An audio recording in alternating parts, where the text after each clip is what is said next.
পাঠ করছি ইপ্সিতা ব্যানার্জির লেখা গল্প পরিপূরক।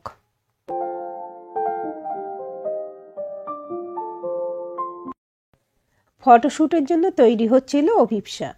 মেকআপ রুমে বসে অলসাতে ব্লেশার লাগাচ্ছিল গালে। চিল্ড এসিতেও চড়া মেকআপে কীরকম অস্বস্তি লাগছিল তার। হেয়ার ড্রেসার অনিমা চুলে কালার লাগাতে লাগাতে অবান্তর বকে যাচ্ছে প্রতিদিনের মতো। অভিপ্সার খানিক কানে ঢুকছে, কিন্তু মাথায় ঢুকছে না। নিপুণ তুলির টানে ভ্রু, চোখ, ঠোঁটে রেখা এঁকে দিল অভিপ্সার মেকআপ ম্যান। নানা রঙের প্রলেপে সেজে উঠল তার মুখ। আয়না জুড়ে ধীরে ধীরে ফুটে উঠতে লাগলো এক মোহময়ী নারী মূর্তি।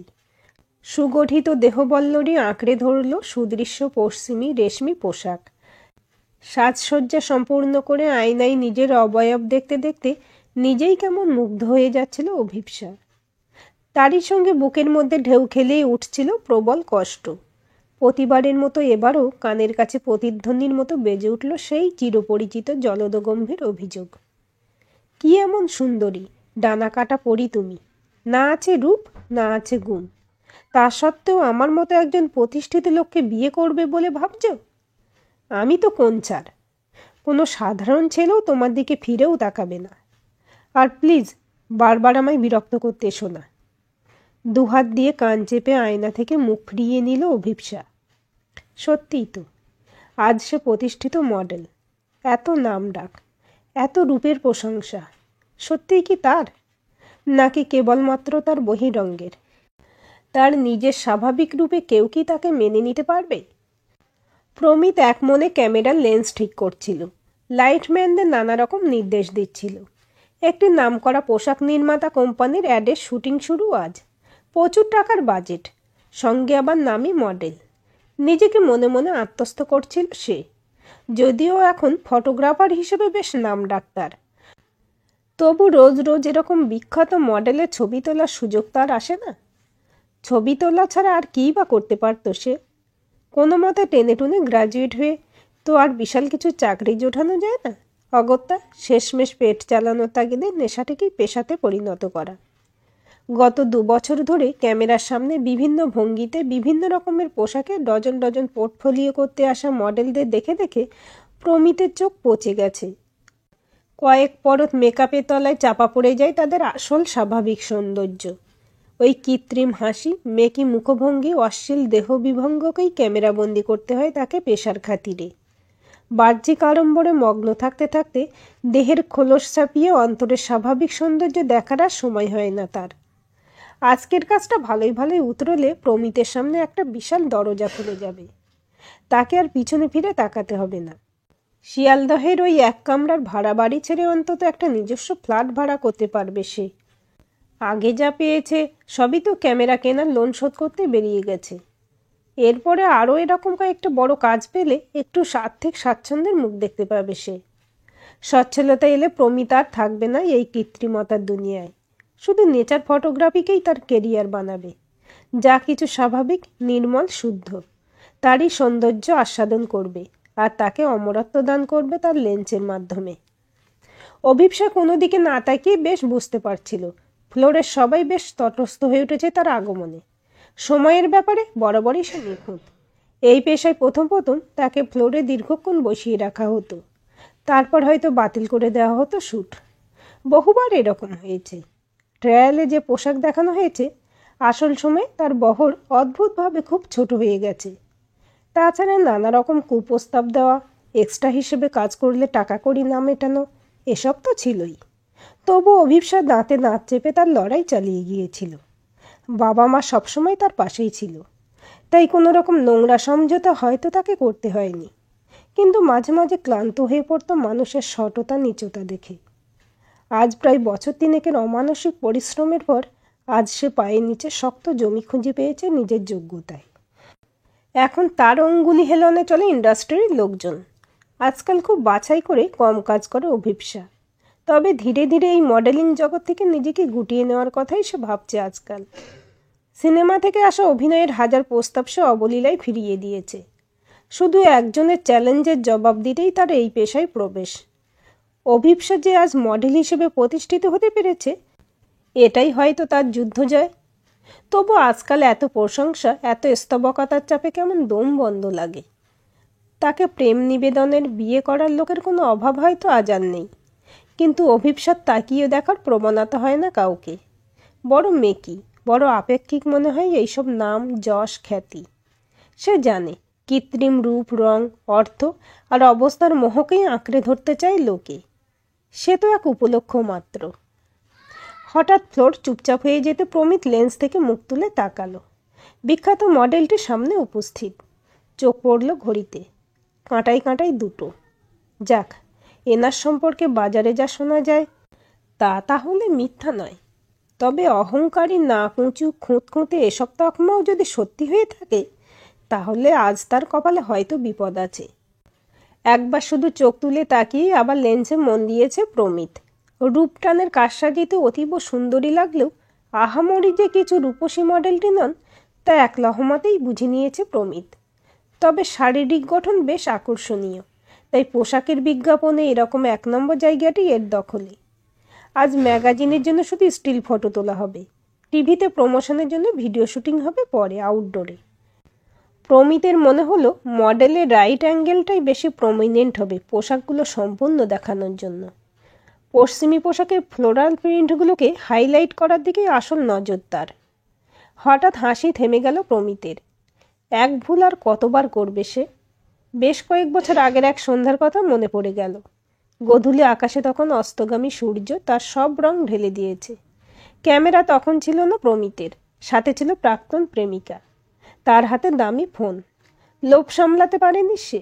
ওই ফোনের ক্যামেরা দিয়ে আকাশের ছবি তুলতে মগ্ন হয়ে গিয়েছিল প্রেমিকাকে ভুলে। ব্যাস, প্রেমের দফা রফা। আজ আবার মনে হলো, কে বেশি গুরুত্বপূর্ণ, পোশাক না মডেল? আজকের ক্যামেরাম্যান ছেলেটি নতুন, আগে কখনো অভিপ্সা কাজ করেনি এর সাথে, তাই আর চোখে তাকাতেই ভারী অবাক হলো সে। এক মনে লেন্সের দিকে চোখ রেখে ফোকাস ঠিক করছে। এত বিখ্যাত মডেল ফ্লোরে, অথচ বিন্দুমাত্র উৎসুক নেই ছেলেটির। সব সময় মনোযোগ পেতে পেতে সেটাই যেন কীরকম অভ্যাস হয়ে গেছে অভিপ্সার। আজ নিয়ম ভাঙতেই চমকে উঠল সে। প্রোডাকশন ম্যানেজার অসীমের ডাকে ক্যামেরাম্যানের সম্বিত ফিরল। কোনো রকম জড়তা ছাড়াই অভিপ্সাকে উইশ করে ফটোর পোজগুলো বোঝাতে লাগলো। এতদিন ধরে তার সব ছবি লেফট অ্যাঙ্গেল বেস করেই নেওয়া হয়েছে। অভিপ্সার ধারণা ওতে সবচেয়ে ভালো ছবি হয়। আজ আবার নিয়মের ব্যতিক্রম দেখে সে গম্ভীর গলায় বলল, আমি কিন্তু লেফট অ্যাঙ্গেলটাকে বেশি প্রেফার করি। কিন্তু ম্যাডাম, ড্রেসগুলোর কাটিং অনুযায়ী ওদিক থেকে ভালো এক্সপোজার পাওয়া যাবে না, আর আলটিমেটলি ড্রেসগুলোর ভালো ফটো ওঠাই তো আমাদের প্রায়োরিটি। শান্ত অথচ সুস্পষ্ট গলায় বলল ছেলেটা। ফ্লোরে যেন বোমা ফাটল। অসীম রেড়ে করে ওঠার আগেই অভিপ্সা হাত দেখিয়ে থামালো তাকে। পূর্ণ দৃষ্টিতে তাকালো ক্যামেরাম্যানের দিকে। এত বড় সত্যি কথাটা মুখের উপর বলার সাহস দেখালো নতুন ছেলেটা। নিজের ফেলে আসা জীবন যেন চোখের সামনে ভেসে উঠল অভিপ্সার। বাড়ি ফিরে আজ বড় ক্লান্ত লাগছিল প্রমিতের। কাজ ভালোভাবেই উতরে গেছে, কিন্তু ফ্লোরে লোকজনের বাঁকা চোখের চাউনি, কানাঘুষো, শ্লেষাত্মক উক্তি তাকে ক্রমাগত বিদ্ধ করেছে। সত্যি কথা বলাটা কি আবার তার অপরাধ হয়ে গেল? তাকে কি বাকি কাজ থেকে সরিয়ে দেওয়া হবে? অসীম সেরকমই ইঙ্গিত দিয়েছে। নতুন ক্যামেরাম্যানের এত ঔদ্ধত্য কোনোভাবেই নাকি বরদাস্ত করা হবে না। আর অভিপ্সা যদি এই প্রজেক্টে কাজ করা বন্ধ করে দিতে চায়, তাহলে হয়তো তার কেরিয়ারেরও এখানে ইতি। একটু মন খারাপ নিয়ে ক্যামেরার ল্যাপটপ টেনে বসলো প্রমিত।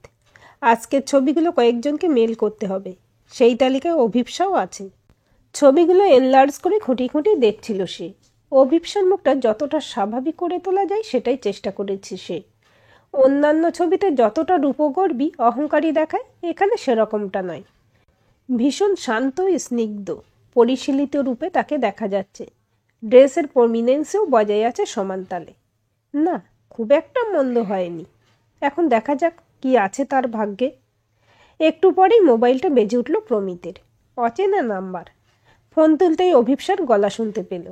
শীত দাঁড়াবে একটা শীতল স্রোত নেমে গেল তার। ছবি দেখেই ফোন করা মানে তার কপালে ফাঁড়া আছে। আমি অভিপ্সা। তুমি কতদিন ধরে ছবি তুলছ? তা প্রায় বছর 2 হবে। কেন বলুন তো?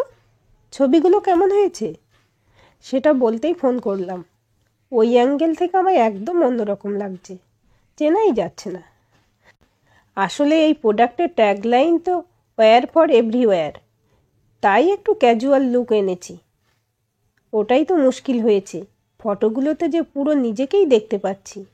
ভীষণ সাধারণ, ভীষণ আটপৌড়ে আমি। লোকে এরকম অ্যাকসেপ্ট করবে না। কেন? যা কিছু সাধারণ তাই কি খারাপ? আমার তো উল্টো মনে হয়, যা কিছু স্বাভাবিক সেটাই সবচেয়ে বেশি গ্রহণযোগ্য হওয়া উচিত। সেই ঋজু গম্ভীর স্বর। অভিপ্সা ভিতরে ভিতরে কেঁপে উঠছিল। ঠিকই, কিন্তু মানুষের অসাধারণের প্রতি যে আগ্রহ বেশি মিস্টার প্রমিত চৌধুরী। অভিপ্সার গলায় কৌতুকের আভাস স্পষ্ট। ওটা ক্ষণিকের মোহ ম্যাডাম, অল্প সময় কেটে যায়, কিন্তু যা কিছু স্বাভাবিক তাই বেশি টেকসই হয়। তা হলেও আমার এরকম ছবি আমি পাবলিক করতে চাই না। ভিডিও শুটিং এখন বন্ধ থাক, আগে স্টিল ছবিগুলো রিটেক হবে। দেখা যাক কীরকম ছবি তোলো। যদি উতরে যায় তাহলে we will carry on, otherwise I will leave the project. ল্যাপটপের মনিটরের দিকে এক দৃষ্টিতে তাকিয়েছিল অভিপ্সা। চোখ ফেরাতে পারছিল না। নিজেকে যেন নতুন করে চেনা। চোখ বুজে একবার প্রমিতের মুখটা মনে করার চেষ্টা করল, কিছুতেই পারল না। আজকের ফটোগুলো দেখার পর আমূল কেঁপে উঠেছে সে। এই অভিপ্সাকেই ফিরিয়ে দিয়েছিল অতনু। আর তারপর খাদের কিনার থেকে সে নতুন রূপে ফিরে এসেছিল। অদম্য জেদ আর সাহসে ভর করে দুনিয়াকে এনেছিল তার হাতের মুঠোয়। সেই সাজানো জীবনকে এইভাবে তছনছ করার সাহস আজ আর তার নেই। ছবিগুলোতে অভিপ্সার চোখের দৃষ্টিতে যেন সেই অতীতের আত্মসমর্পণের আভাস। শরীরী ভাষায় কোনো উগ্রতা নেই। এই রূপ কারোর বুকে ঝড় তোলার জন্য যথেষ্ট নয়। আর প্রমিত তাকে এভাবে দাঁড় করিয়ে দেবে দুনিয়ার সামনে? হঠাৎ আয়নার সামনে ছুটে গেল অভিপ্সা। খুঁটিয়ে খুঁটিয়ে দেখতে লাগলো নিজেকে। আচ্ছা, এই যে রূপটানের দৌলতে তার এত খ্যাতি, তাকে সত্যিই তার যুদ্ধ জয়, না তার খোলসের জয়? সত্যিই যদি অতনুর ফিরিয়ে দেওয়া ভীষণ সাধারণ মাঝারি মানের অভিপ্সাকে সে খ্যাতির চূড়ায় নিয়ে যেতে পারে, বিখ্যাত করতে পারে, প্রতিষ্ঠিত করতে পারে, তবেই তো হবে আসল চ্যালেঞ্জ জয়। অভিপ্সা সিদ্ধান্ত নিতে পারে না। সন্দেহের দোলায় দোদুল্যমান সে। যদি পরাজিত হয়, যদি আবার ফিরে যেতে হয় অন্ধকার হতাশার গহরে? না না, আর পারবে না সে সেই অতল থেকে উঠে আসতে। আজ সেই বহু প্রতীক্ষিত দিন। অভিপ্সার অ্যাডের টিভিতে প্রমোশন আজ। কদিন ধরে বুক দুরু করছে তার। প্রমিতের জেদের কাছে হার মেনেছে সে। শুধু একটা সুযোগ চেয়েছে সে। আর অভিপ্সাও মেপে দেখতে চেয়েছে নিজেকে। সাধারণ নিজস্ব রূপে অতি সাধারণ মেকআপ করা হয়েছে পুরো শুটিংয়ে। তবে পরিচিতদের কাছ থেকে প্রচুর প্রশংসা কিছুটা সাহস জুগিয়েছে তাকে। তারা সবাই এক বাক্যে স্বীকার করে নিয়েছে, মডেলিং দুনিয়ায় অভিপ্সার এই নতুন রূপে আত্মপ্রকাশ তাকে আরও অনেক উঁচুতে নিয়ে যাবে। প্রমিতেরও তারিফ করেছে সবাই। এখন শুধু সময়ের অপেক্ষা সাধারণ মানুষের মন জানার। শুধু অভিপ্সা জানে এ তার কোনো নতুন রূপ নয়, এই আসল সে। এটাই হয়তো তার শুরুর কাছে ফিরে যাওয়া, যেখান থেকে কোনো দিনই সে সরে আসতে চায়নি। পরিস্থিতির চাপে বাধ্য হয়েছে নতুন মুখোশ পরে নিতে। আজ হয়তো তার মুখোশ খোলার দিন, প্রাণ ভরে শ্বাস নেওয়ার দিন। তবু এক অদ্ভুত ভয় তাকে কুড়ে কুড়ে খায়। পুনরায় প্রত্যাখ্যানের সম্ভাবনায় সে শিউরে ওঠে। ঘরের মধ্যে অস্থির হয়ে পায়চারি করছিল অভিপ্সা। হঠাৎ কলিং বেলের আওয়াজে চমকে উঠল। কিছুক্ষণের মধ্যেই ঘরের দরজার ফ্রেমে ফুটে উঠল তার ম্যানেজারের চেহারা। তার একগাল হাসিতেই অভিপ্সা পেয়ে গেল তার কাঙ্ক্ষিত জবাব। আরে ম্যাডাম, আপনি তো ঝড় তুলে দিয়েছেন। আজই ফোনে মেসেজে অভিনন্দনের ঠেলায় আমার পাগল হওয়ার জোগাড়। এত এন্ডোর্সমেন্টের অফার আসছে যে আমি ম্যানেজই করতে পারছি না। আপনি আমার একটা হেল্পিং হ্যান্ডের ব্যবস্থা করুন এবার। তরবর করে বলতে লাগলো বয়স্ক মানুষটি। মনে হয় তার আর দরকার হবে না অজিতবাবু। আমি হয়তো আর এই প্রফেশনে থাকবো না। আপনি সবাইকে জানিয়ে দিন, শান্ত স্থিমিত গলায় বলল অভিপ্সা। কি বলছেন ম্যাডাম? আপনি কি পাগল হয়ে গেছেন? এটাই তো হাই টাইম নিজেকে প্রতিষ্ঠিত করার। আপনি একটু ভাবুন, দুমদামে একটা উল্টোপাল্টা ডিসিশন নেবেন না। ঠিক আছে, আমি এখনই কিছু কমিট করছি না, তবে শেষমেশ বোধ হয় এই সিদ্ধান্তই নেব। অজিতবাবু কিছুটা ক্ষুণ্ণ মনেই বেরিয়ে গেলেন। আর অভিপ্সার বুক থেকে নেমে গেল এক পাহাড় প্রমাণ ভার। প্রমিত এলো প্রায় সন্ধ্যা পার করে। হাতে একটা বিশাল ফুলের তোড়া, আর মুখে সেই শান্ত সৌম্য হাসি। কনগ্রাচুলেশন ম্যাডাম, আমার কথাগুলো মিলে গেল তো? তাই তো দেখছি, নির্লিপ্তভাবে বলল অভিপ্সা। আপনার কৃপায় আমার খাওয়া পড়ার আর কোনো অভাব রইল না। আজ থেকে প্রচুর কাজের অফার আসছে। Thank you so much. কৃতজ্ঞতায় প্রায় নত যেন প্রমিত। আমারও আসছে প্রচুর। অভিপ্সার গলায় কোনো খুশি ফুটে উঠল না। তবে উডবি সুপার মডেলের মুখ এমন ভার কেন? কি হলো? না, কিছু হয়নি। তবে সুপার মডেল হওয়া হয়তো আমার আর হবে না। I am living. কি বলছেন? এটা তো আমার ভাবনা। আমি আর বেশি দিন এই ফিল্ডে নেই। নেচার ফটোগ্রাফিতে চলে যাব। কিন্তু আপনি কেন যাবেন? অবাক হয়ে বলল প্রমিত। এই সাজানো দুনিয়ায় দম বন্ধ লাগছে আমার। এতদিন একরকম ছিলাম মুখোশের আড়ালে, কিন্তু তুমি তো সেই আড়ালটা রাখতে দিলে না। ফিরিয়ে দিলে আমায় পুরনো আমিকে। সে তো আমি ভীষণ গড়পত্তা, বড় বেমানান এই গ্ল্যামারের জগতে। কি এক হতাশা সুরবাজ্য অভিপ্সার গলায়। কে বলেছে ম্যাডাম? আমি তো আগেও আপনাকে বলেছি, যা কিছু স্বাভাবিকভাবে সুন্দর তার দাম সবসময় বেশি।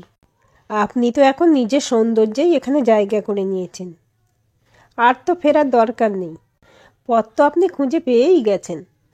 কিন্তু তুমি চলে গেলে কে থাকবে আমার পাশে? আমার এরকম ছবি কে তুলবে? ব্যাকুল স্বরে প্রশ্ন করে অভিপ্সা। আপনার অসংখ্য ভক্তরা, ইন্ডাস্ট্রির লোকেরা, আরও অনেক নামকরা ফটোগ্রাফার, আর আরও ভালো ছবি তুলবে। কিছুটা অবাক হয়ে বলল প্রমিত। আর তুমি? অভিপ্সার দৃষ্টিতে চেনা আহ্বান। আপনার প্রতি আমার কৃতজ্ঞতা শেষ নেই। আপনি সুযোগ না দিলে আজ আমি পথে বসতাম। সেই আপনি ডাকলে আমি কি আর না এসে পারবো? মুখ নিচু করে জবাব দিল প্রমিত। এই আহ্বান ফিরিয়ে দেওয়ার ক্ষমতা তার নেই। থ্যাঙ্কস আ লট প্রমিত। তোমার থেকে কৃতজ্ঞতা আমার বেশি। তুমি আমার নিজেকে ফিরিয়ে দিয়েছ। যে যুদ্ধ জয়ের স্বপ্ন আমি দেখেছিলাম, সেই জয়ের স্বাদ এতদিন আমি সত্যিই পেলাম। আর এটা সম্ভব হয়েছে শুধুমাত্র তোমার জন্য। হয়তো আমরা একে অপরের পরিপূরক। অভিপ্সার হতাশ মুখে এতক্ষণে জ্বলে উঠেছে জয়ের আলো, হয়তো প্রমিতের ক্যামেরার ফ্ল্যাশের চেয়েও যা জোরালো। আজকের গল্পটি আপনাদের কেমন লাগলো কমেন্ট করে জানাবেন। ভালো লাগলে অবশ্যই একটা লাইক দেবেন, আর চ্যানেলটা সাবস্ক্রাইব করে সাথে থাকবেন। এবং নতুন ভিডিও আপডেট পেতে বেল আইকনটি ক্লিক করে রাখুন। গল্পটি প্রিয়জনদের সাথে শেয়ারও করতে পারেন।